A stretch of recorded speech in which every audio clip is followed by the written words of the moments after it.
Ang tagalupa na viral ang mukha. Bip bip bip bip bip. Bumibip bip bip bip bip bip bip bip bip bip bip na ba? Ang lahat. Martian. Enrico Pañero. Bip bip bip bip bip. Bip bip bip bip bip bip bip. Bip bip bip bip bip.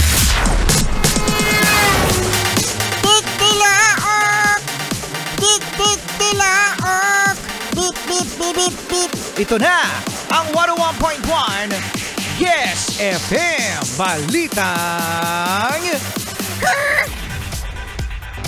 Kayo ba mga Yes Friend merong mga anak na masisipag?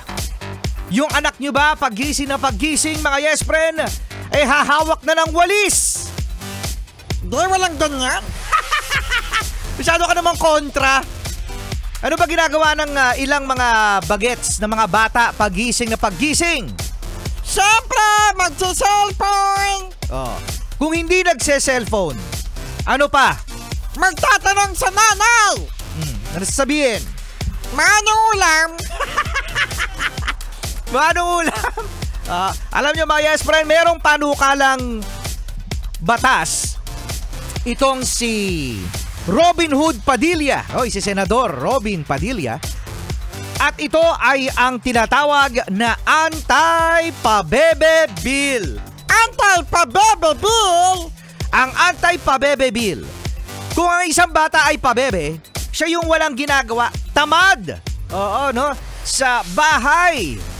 Yung inaasa na lamang sa mga tao sa paligid. Kung ano-ano nga ba, no, ang mga pwedeng gawin. Kasi naniniwala ako mga Yes Friend. Naniniwala ako na ang kasipagan ng isang bata ay nag-uumpisa sa bahay. Correct! Oo, no? Ang pagtuturo ng magulang. At eto nga mga Yes Friend, sa Anti-Pabebe Bill na iminumangkahi ni Senador Robin Padilla, ituturo mula kinder hanggang grade 12 ang mga praktikal na gawain, gayon din ang values at pangangalaga sa kalikasan. Yan. Ito ay yung Anti-Pabebe Bill. So bawal ang pabebe. Pero ako mga Yes Friend, hindi ko alam no, sa curriculum ngayon kung wala nang ganito. Kasi alam ko tinuturo na to sa eskwelahan Ewan ko lang yung ngayon kung nag-iba na yung curriculum. Pero ako mga Yes Friend, tinuruan kami nito. Yung THE, yung ano ba yung T? Technology and Home Economics. Hindi ko alam kung ayan pa rin ang tawag sa subject na yan. Pero dyan mga Yes Friend, ayan yung gawaing bahay talaga. Dyan nga ako natuto mag-cross stitch Cross stitch? Oo, dyan ako natuto mag-cross stitch, gumawa ng pot holder. Tapos meron din kaming subject mga Yes Friend na nagtatanim kami sa bakuran. Kung paano ang paggawa ng tamang pataba. Tapos basta ginagawa namin yan dati, so hindi ko alam with the curriculum ngayon kung bakit kailangan pa ng batas na ito.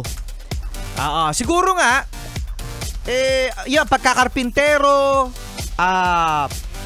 tapos mga pagluluto, food safety. Tinuruan nga kami noon mga Yes Friend kung paano gumawa ng ng longganisa. Yan. Tsaka ng tosino. Tinuruan kami noon ng elementary. Kasi sa public elementary school. So hindi ko alam kung sa private. Oo nga, sa private kaya tinuturo kaya yan?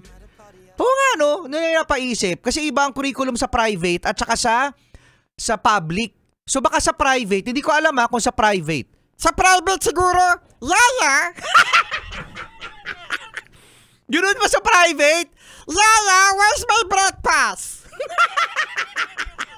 Di yaya kasi hindi ko alam mga Yes Friend sa public o sa private ang laki ng diferensya. Pero sa mga magulang mga Yes Friend, again sa bahay nag-uumpisa ang pagiging masipag at pag-alam ng mga bata sa gawaing bahay. Yun. So ituro nyo sa mga anak niyo mga Yes Friend kung paano ang pagbobalis with your supervision, syempre, no? Yan. So bawal ang pabebe! Dapat si Martian lang ha! Dapat ako lang yung pabebe. Okay? Cute morning!